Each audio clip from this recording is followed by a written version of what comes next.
بسم اللہ الرحمن الرحیم۔ الکلمۃ، آج کے سبق میں 3 باتیں ہیں اور ایک اعتراض ہے۔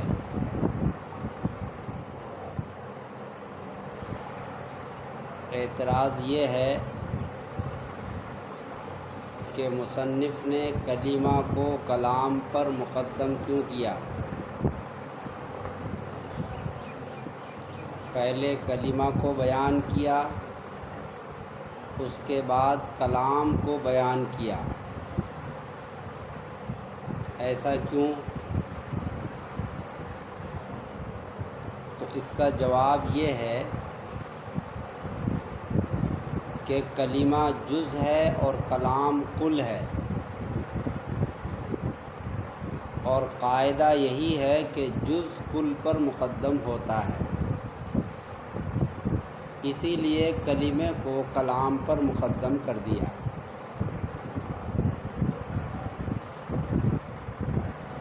اس کے بعد پہلی بات یہ ہے کہ الکلمہ میں جو الف لام ہے وہ جنس پر دلالت کرتا ہے، یعنی الف لام جنسی ہے، اور الف لام جنسی قلیل و کثیر پر دلالت کرتا ہے، اور کلمہ کے آخر میں جو تا ہے یہ تا وحدت کی ہے، اور تائے وحدت ایک چیز پر دلالت کرتی ہے۔ تو تائے وحدت میں اور الف لام کے درمیان تعارض ہو گیا، کیونکہ الف لام کثیر پر دلالت کر رہا ہے اور تائے وحدت قلیل پر دلالت کر رہی ہے، تو قلیل اور کثیر کے درمیان تعارض ہوا۔ تو اس کا جواب کیا ہے؟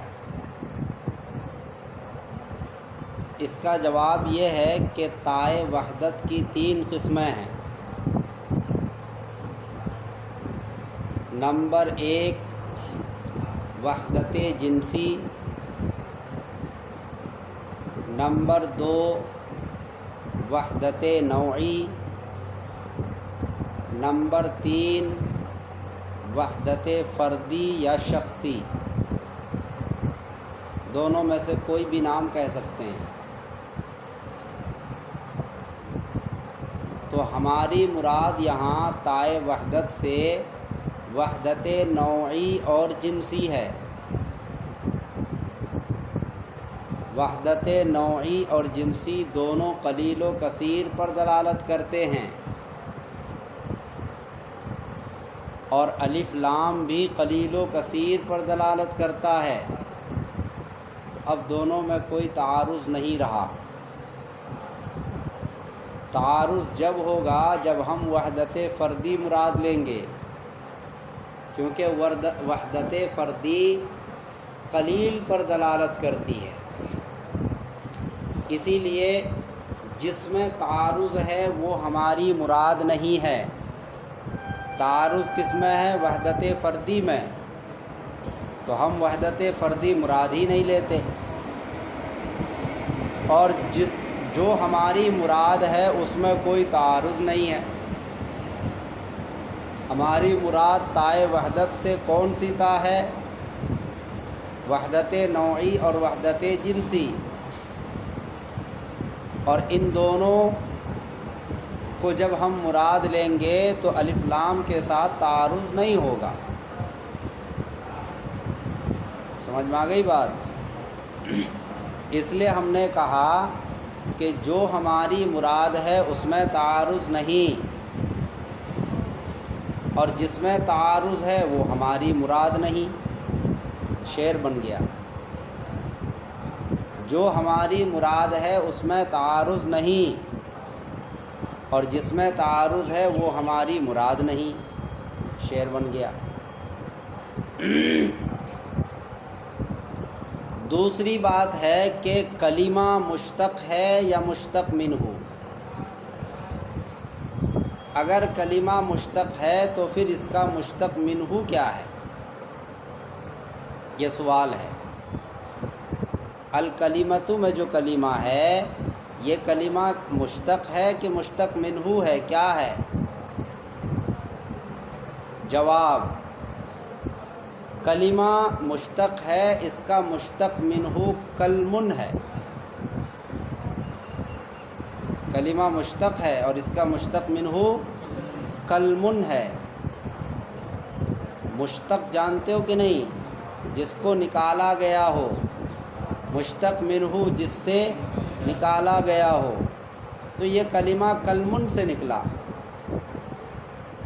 پھر سوال ہوگا کہ کلمن کے معنی زخمی کرنا اور کلمہ کے معنی ہے بات، تو مشتق اور مشتق منہ کے درمیان مناسبت کہاں ہوئی؟ حالانکہ قاعدہ یہ ہے کہ مشتق اور مشتق منہ کے درمیان مناسبت ہونی چاہیے، تو یہاں تو مناسبت نہیں ہے، اس لیے کہ کلمن کے معنی زخمی کرنا اور کلمہ کے معنی بات کرنا، تو دونوں میں کوئی مناسبت نہیں ہے۔ اس کا جواب یہ ہے کہ مناسبت کی 3 قسمیں ہیں۔ نمبر 1 مناسبت مطابقی، نمبر 2 مناسبت تضمنی، وہ جو منطق میں مطابقی، تضمنی، التزامی پڑھا وہی ہے۔ نمبر 4 مناسبت التزامی۔ مناسبت مطابقی کہتے ہیں کہ جو مشتق منہ کا معنی ہو سیم وہی معنی مشتق کا بھی ہو، تو مطابقی ہے، یعنی دونوں مطابق ہو گئے ایک دوسرے کے، اسی لیے مطابقی نام رکھ دیا۔ اور مناسبت تضمنی کہتے ہیں جو مشتق منہ کا معنی ہو سیم وہی معنی مشتق کا نہ ہو بلکہ یہ معنی اس کا جز ہو، یہ معنی اس کا جز ہو۔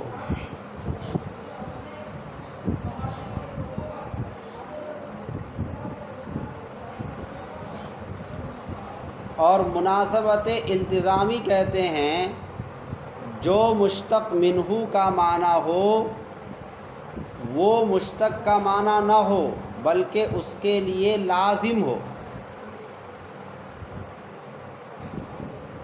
سمجھ میں آ گئی بات؟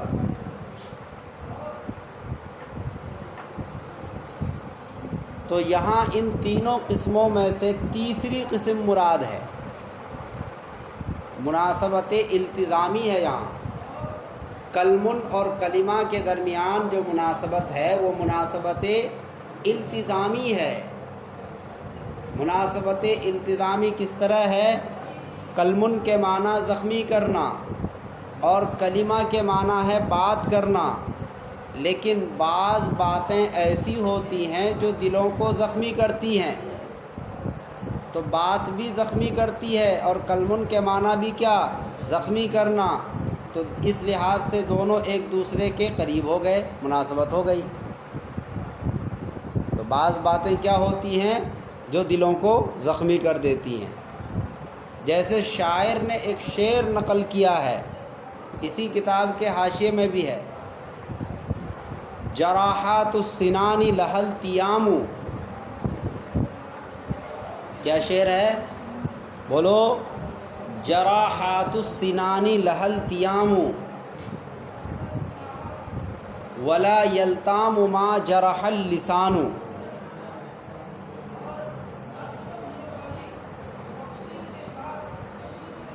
جراحات زخم کے معنی میں اور سنان کے معنی بھالا،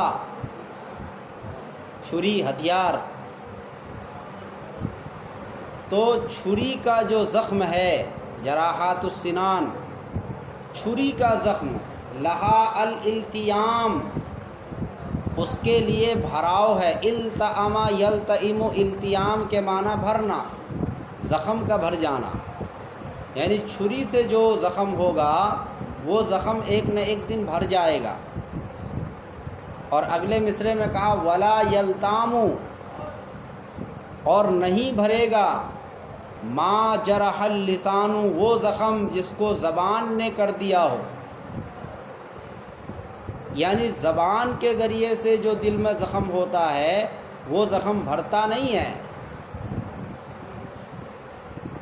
آپ نے کسی کو مارا، ایک مہینے بعد وہ بھول جائے گا، مگر آپ نے کسی کو بہت ہی خطرناک بات کہہ دی تو وہ بات دل میں سرایت کر جاتی ہے اور دل کو زخمی کر دیتی ہے، اور آدمی جلدی اس کو بھولتا نہیں ہے. تو مناسبت اس طور پر ہوئی کہ کلمن کے معنی بھی زخمی کرنا، اور بعض باتیں دلوں کو زخمی کر دیتی ہے تو اس میں بھی زخمی کا معنی ہو گیا، لہذا مناسبت ہو گئی. اور یہ مناسبت التزامی ہے. سمجھ میں آ گئی بات؟ تیسری بات، الکلم، یہاں تو لفظ کلمہ آیا ہے، لیکن اسی کی مناسبت سے شرح جامی نے ایک تیسری بات بتائی کہ لفظ کلم کیا ہے. کلمن تو اس کا مشتق منہ ہے، لیکن لفظ کلم کیا ہے؟ کاف لام کے نیچے کسرہ اور میم ساکن، الکلم. اس لفظ کلم کی تحقیق کر رہے ہیں. وہ لفظ کلم یہاں ہے نہیں، لیکن چونکہ کلمہ آیا اور کلمن بھی آیا تو اسی مناسبت سے اس کی بھی تحقیق کر رہے ہیں کہ یہ الکلم کیا ہے. یہ تحقیق کس نے پیش کی ہے؟ شرح جامی نے. سمجھ میں آئی بات؟ آپ اس کا مطالعہ کیجئے گا. تو انہوں نے پوچھا کہ یہ بتائیے کہ الکلم اس میں جمع ہے یا اس میں جنس ہے؟ آپ کی کیا رائے ہے؟ اس میں جمع ہے یا اس میں جنس ہے؟ کیا ہے یہ؟ تو اس کا جواب شرح جامی نے خود ہی دیا، بلکہ جواب نہیں دیا، انہوں نے یہ کہا کہ بعض حضرات اس کو اس میں جمع مانتے ہیں اور بعض حضرات اس کو اس میں جنس مانتے ہیں. یہ انہوں نے کہا. تو اس کا مطلب یہ ہے کہ اس سلسلے میں دو گروپ بن گئے. تو اب معترض کہتا ہے کہ چلو ٹھیک ہے، بعض حضرات کے حساب سے آپ نے بتایا، لیکن جو حضرات اس میں جنس مانتے ہیں ان پر کوئی اعتراض نہیں ہوتا ہے، البتہ جو اس میں جمع مانتے ہیں ان پر اعتراض ہے. پوچھا کہ بھئی بتاؤ کیا اعتراض ہے؟ تو انہوں نے کہا کہ اعتراض یہ ہے کہ قرآن کریم میں آیا الیہ یصعد الکلم الطیب، کلم آیا وہاں، اور بحث ابھی کس سے ہو رہی ہے؟ کلم سے. تو قرآن میں آیا الیہ یصعد الکلم الطیب، تو یہاں کلم اگر جمع مانا جائے تو اس کی صفت الطیب ہے، وہ الطیب نہیں آنی چاہیے. کلم جمع ہے، جمع مکسر ہے، تو اس کی صفت تو مؤنث آئے گی، لہذا طیبتن آنی چاہیے یا طیبات آنی چاہیے. یہ اعتراض ہے کہ آپ کے بقول اگر اس کو جمع مانیں تو پھر یہاں الطیب نہیں بلکہ الطیبتو یا الطیبات ہونا چاہیے. تو اس کا جواب دیا کہ دیکھیں آپ گھبرائیں نہیں، دراصل الطیب الکلم کی صفت نہیں ہے، بلکہ یہاں مضاف محذوف ہے لفظ بعض، بعض الکلم الطیب، یہ اصل عبارت ہے. اور بعض کیا ہے؟ مذکر، لہذا اب الطیبۃ لانے کی ضرورت نہیں. ایک جواب تو یہ دیا. دوسرا جواب انہوں نے دیا کہ چلو مان لیتے ہیں کہ الکلم اس میں جمع ہے اور آپ کے بقول وہاں طیبۃ آنی چاہیے، تو ہم کہیں گے ہاں اس میں جمع ہے لیکن طیبۃ لانا ضروری نہیں. اس لیے کہ جمع مکسر پر جب الف لام داخل ہوتا ہے تو اس کی جمعیت ٹوٹ جاتی ہے. یہ قاعدہ ہے. کیا قاعدہ ہے؟ کہ جمع مکسر پر جب الف لام داخل ہو جائے تو اس کی جمعیت باطل ہو جاتی ہے. لہذا الکلم میں الف لام آ گیا، اس کی جمعیت ختم ہو گئی. جب اس کی جمعیت باطل ہو گئی تو اب وہ جمع نہیں رہا، اور جب جمع نہیں رہا تو الطیبۃ لانے کی بھی ضرورت نہیں رہی. یہ دوسرا جواب ہے. تو یہ 3 باتیں اہم تھیں، اور اس میں ایک اعتراض تھا کہ کلمہ کو کلام پر کیوں مقدم کیا. آئی بات سمجھ میں؟ بس یاد کرو.